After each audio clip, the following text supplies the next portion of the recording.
Bonjour YouTube! C'est une vidéo que j'attendais avec impatience de pouvoir partager avec vous et c'est aussi sans aucun doute l'expérience la plus folle de ma petite vie. Il y a quelques semaines, j'ai eu la chance incroyable pendant un mois de monter à bord de l'expédition Tara Pacific. Aujourd'hui, c'est la journée mondiale des océans et c'est cette date précise que nous avons choisie avec l'équipe de Tara pour vous proposer et vous partager mon expérience à bord de l'expédition. Alors tout d'abord, l'expédition Tara Pacific, qu'est-ce que c'est ?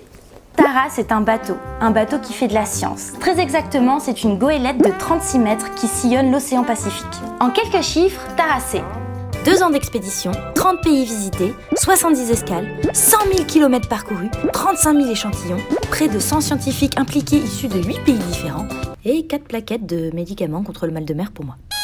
Alors, bienvenue à bord de Tara Pacific.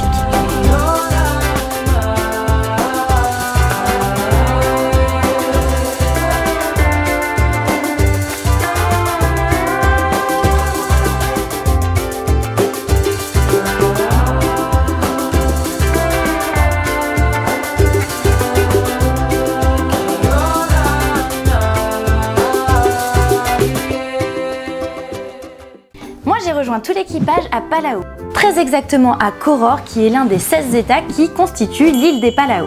Quand j'ai embarqué sur le bateau, nous étions 16. C'est le maximum que Tara puisse accueillir en termes de couchage. 6 marins, une correspondante de bord, 7 scientifiques, Jean qui travaille chez Google et qui aide la fondation Tara Expédition, et moi-même. Tara Pacific et ses scientifiques essayent d'expliquer l'évolution du corail face au réchauffement climatique. Vivra-t-on un jour sans Nemo, sans Dory, sans coraux ? Eh bien peut-être, car partout dans le monde, la survie des coraux est menacée. Déjà fragilisés par la pêche, l'agriculture ou l'aménagement côtier, ces écosystèmes vitaux sont irrémédiablement soumis à la pression extrême du changement climatique. On connaît très mal le corail et pourtant à lui seul, 25% de la vie marine dépend des récifs coralliens. On estime que ce sont plus de 2 millions d'espèces différentes qui vivent dans, sur et autour des récifs coralliens du monde. Cette biodiversité est fondamentale. Pourtant, on considère qu'un quart des récifs coralliens mondiaux ont déjà subi des dégâts irréversibles. En cause, encore et toujours, les activités humaines qui dégradent peu à peu les habitats marins. Alors le corail, on a envie de le sauver, mais qu'est-ce que c'est exactement ? Voici un exemple de corail. Bon, pour des raisons de confidentialité, nous l'appellerons Franck. Quoique Patrice, c'est pas mal aussi, hein. Non, allez Franck, c'est bien Franck.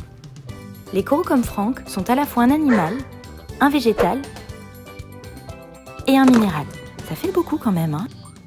Les animaux formant le corail sont semblables à une petite méduse. Et comme elle, ils possèdent des tentacules urticantes dont ils se servent pour attaquer des proies.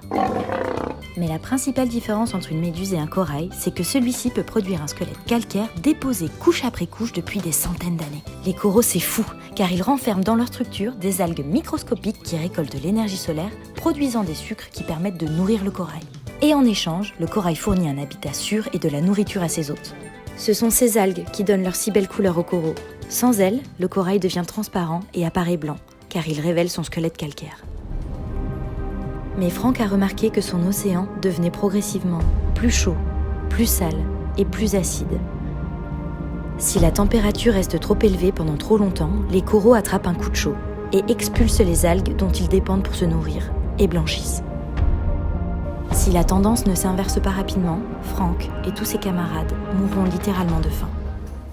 Pour une visite complète du bateau, je vous ai concocté une vidéo 360, ouais, je m'y connais un petit peu en technologie, avec le lien en barre d'infos, donc si vous voulez visiter Tara comme si vous y étiez, c'est ici que ça se passe.